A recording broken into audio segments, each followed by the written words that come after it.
If you've ever felt like you don't quite fit into your own life, like you were born into a family that speaks in ways your heart doesn't fully connect with, or like love always seems just out of reach, it's not because something is wrong with you. It's because your soul remembers something that your mind has forgotten. You didn't end up here by mistake. You made this choice, before you were born, outside of time and space. If your childhood felt like you were acting in a play you never asked to be in, or if your relationships feel familiar in a strange way, it's not by chance. It's part of your path. The people in your life, your parents, your siblings, your partners, they aren't random. They are reflections, teachers, and turning points. You chose them to help you grow. It might seem odd to think we pick our parents before we're born, especially if your family life was painful or hard. But when you look at it from the soul's view, not just the mind's, it starts to make sense. Your parents aren't just the people who gave you your body. They are the doorway into this life. Their DNA, their emotions, and their personal struggles create the path you walk to discover your true self. From a spiritual point of view, the soul lives outside of time. It watches many lifetimes and sees what lessons are still left to learn. The soul doesn't look for comfort. It looks for growth. It wants to wake up. So, it picks the exact situations that will help it change, even if they're hard. Choosing our family is one of the biggest ways this happens. Our parents are more than just people. They hold patterns, ways of thinking, feeling, acting, and dealing with life. These patterns are part of what we're here to face and understand. We don't choose alone. Our soul works with guides, wise beings, and even with the souls of the parents we're about to join. These talks happen before birth, in a place some traditions call the space between lives. In this space, plans are made.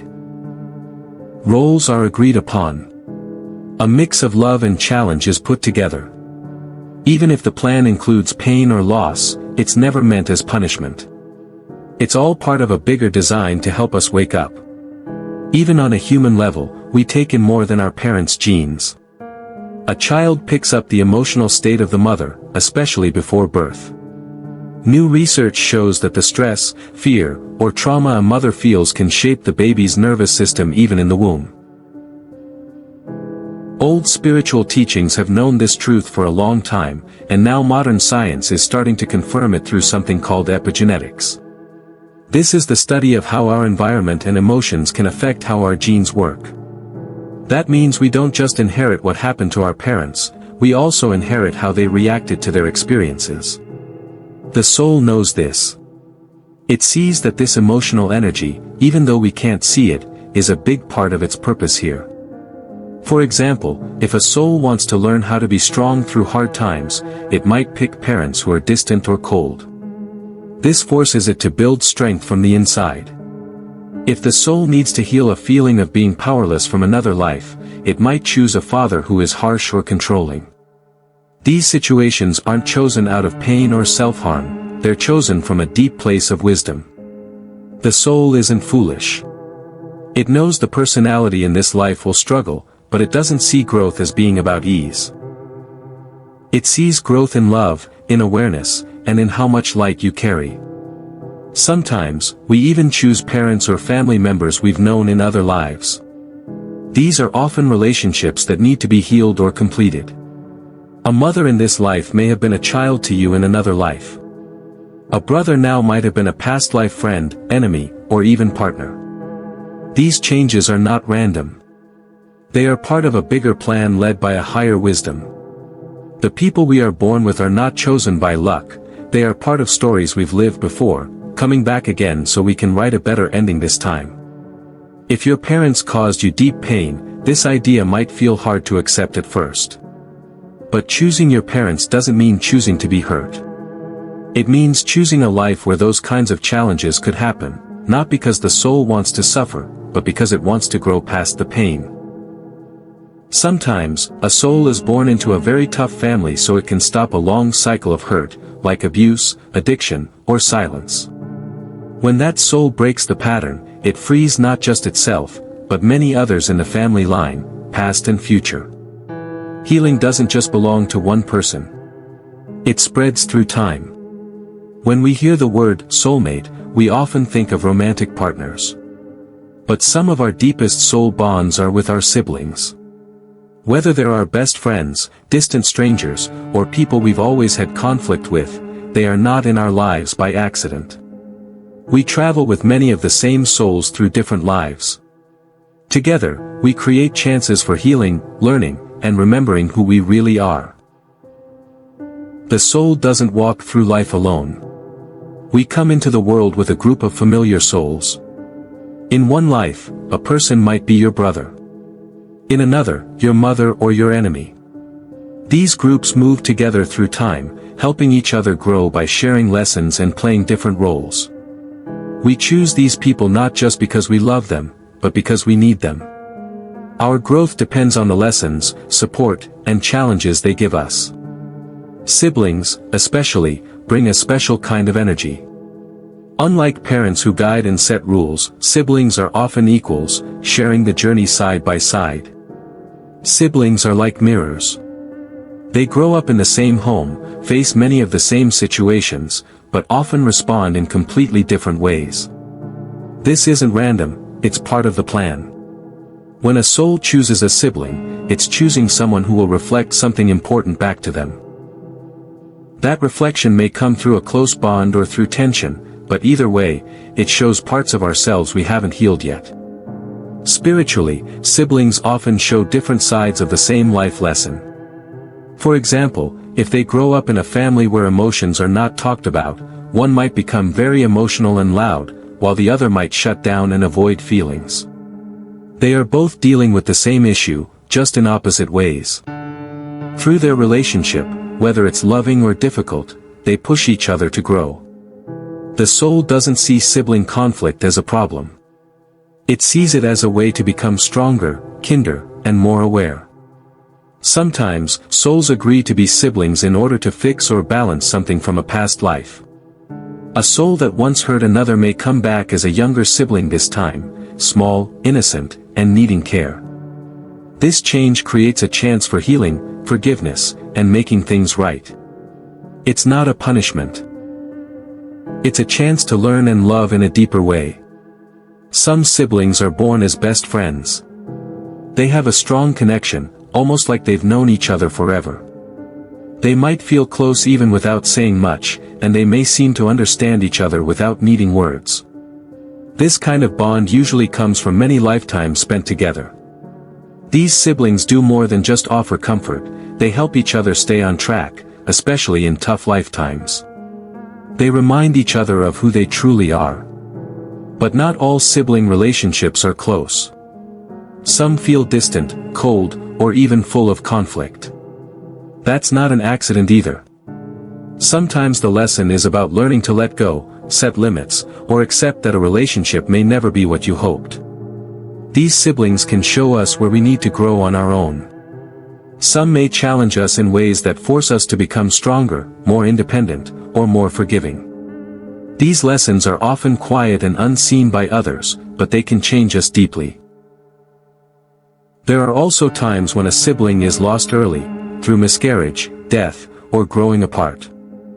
This kind of loss leaves a deep feeling, but even that has a purpose.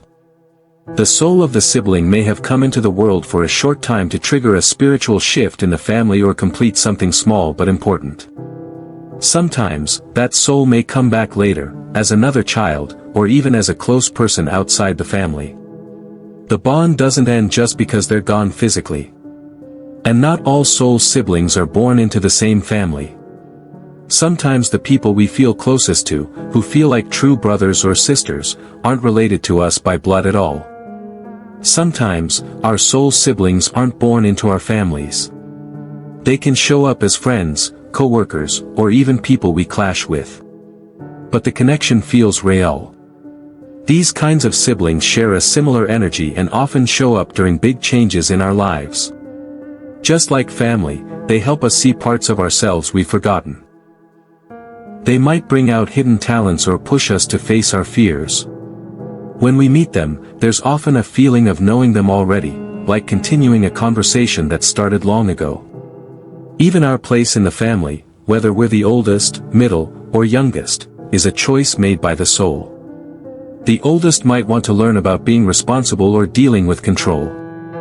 The middle child might come in to learn balance, to help others get along, or to face feeling unnoticed. The youngest could be here to bring change, challenge old rules, or bring freedom to the family. Even twins, though born together, often have very different energy and lessons to learn. Their roles often mirror each other in ways that help both of them grow. So birth order isn't random, it's part of how the soul plans its path in this life. When we really think about it, our siblings are not just people we grow up with. They each show a part of who we are. Whether we're close or not, whether the relationship is easy or hard, they are here to help us wake up to deeper truths. Whether they're present or not in our lives, they play a role in our soul's journey. Healing sibling relationships is more than just fixing childhood problems. It's about remembering the spiritual reason you came into this life together. It's about honoring the bravery it takes for two souls to come here and go through lessons they may have prepared for over many lifetimes. Even if you can't fix things in person, healing can still happen through forgiveness, through your thoughts, and through setting the intention to let go or reconnect. Now, when it comes to romantic relationships, many people think love just happens by luck. But on a soul level, it's often something planned. We're usually drawn to someone not just because of looks or surface attraction, but because there's a deeper pull, an energy between two souls that are meant to cross paths. These connections don't happen by accident. They are chosen by our higher self. Romantic relationships often bring out hidden wounds in each person. One might bring up fears of being left, while the other triggers issues around control. These patterns aren't just problems, they're chances to heal. Take the idea of a twin flame, which comes from old spiritual beliefs. It's said that twin flames are two parts of the same soul, living separate lives but still deeply connected. When they meet, the feeling can be powerful, like finding home again. But this kind of connection isn't always peaceful. In fact, it's often intense and brings up all kinds of fears, doubts, and personal struggles. That's because twin flames aren't just here to love each other, they're here to help each other grow. This often happens through hard times, separation, and coming back together. It's through this deep push and pull, this emotional fire, that both people can become the best version of themselves. There's another kind of deep connection we often hear about, soulmates. These are souls we've known across many lifetimes. They understand us in a way others don't. It can feel like they've always been part of our journey. Soulmates aren't always romantic, they can be close friends, mentors, or even members of our family. In romantic situations, a soulmate is often someone we've shared many lifetimes with, helping each other grow in different ways. Unlike twin flames, soulmate relationships usually feel more stable. There's often a shared path and a sense of peace, even if challenges still come up. These bonds help us experience the best parts of love, like kindness, understanding, and personal growth. But it's important to know that not every romantic relationship is with a soulmate or twin flame. Many times, our romantic partners are part of something called karmic relationships. These kinds of connections can be tough. They're not always smooth or peaceful. They show up to help us deal with things we haven't yet healed, old wounds, past mistakes, or patterns that repeat from other lifetimes. For example, someone who once caused pain might come back as the one who now experiences hurt, so both can learn and grow from the experience. These relationships often feel fated. Like we were meant to meet, even if it leads to heartbreak or emotional struggle. They may not last, but they're not pointless. They show up to teach us, to heal us, and to help us break free from cycles we may not even know we're stuck in.